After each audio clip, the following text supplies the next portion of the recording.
it's Pastor Dan with another Proverbs Practical here from Dexter Gospel Church.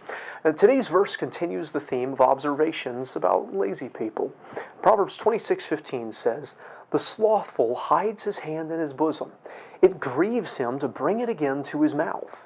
Well, it's a strange saying, but it's almost identical to Proverbs 19:24. What is this all about, hiding his hand and not bringing it to his mouth? Well, bringing the hand to the mouth would be how you would feed yourself, so that seems to be talking about eating. And hiding his hand in his bosom, it sounds like he's tucked it into his garment, into his robe, into his coat or whatever. Now, that sounds kind of crazy, but I think it's a metaphor. It's saying that he's too lazy to feed himself. He's put his hands in his pockets, and he won't even feed himself. The word, "it grieves him," can also be translated, "he is weary." He's just too tired to eat, he says. Now, it sounds a little crazy, being too tired to eat, but it's the actual practical effect of laziness in their day. If you were too lazy to work, you were too lazy to eat because nobody was giving you any food or any money for just sitting around doing nothing. And so the lazy person might not literally be too weary, too lazy to lift his hand to his mouth with food in it, but if they're whining that they're too weary to go to work, it had the same effect. They were too lazy to live. Now, our society, our culture, has come to see laziness as kind of a mild virtue.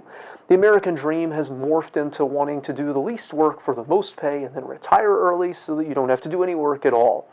Our dream has shifted from doing meaningful work and being the best at it to having the most opportunity to play. We have all manner of safety nets and expectations that people won't let anyone just starve. That's partly because we have incredible prosperity, unprecedented prosperity in the history of the world. Ironically, that prosperity came from determined hard work. The combination of innovation, effort, and providence have tremendously provided for our nation and even our world at large. And so people, I think, begin to feel like they can afford to relax because somebody else will pick up the slack. There's plenty out there. But in Solomon's day, laziness was not a mild flaw. It was a potential death sentence. Grieving to work might as well have been grieving to eat because nobody else could afford to feed you. Not your family, not strangers, not the government.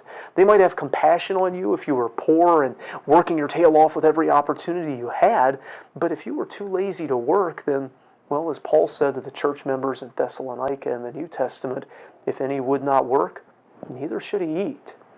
Solomon's just saying that more poetically. If you're too lazy to work, you might as well be too lazy to eat.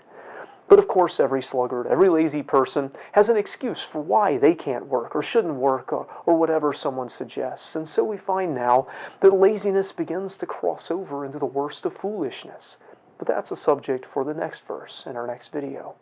I hope this video is a help to you. If it is, give it a like. If you haven't already, subscribe to our channel for more like it. Feel free to contact us in the comments section here, and we'd love to see you in person here at Dexter Gospel Church. Until next time, I hope you stay well and work hard.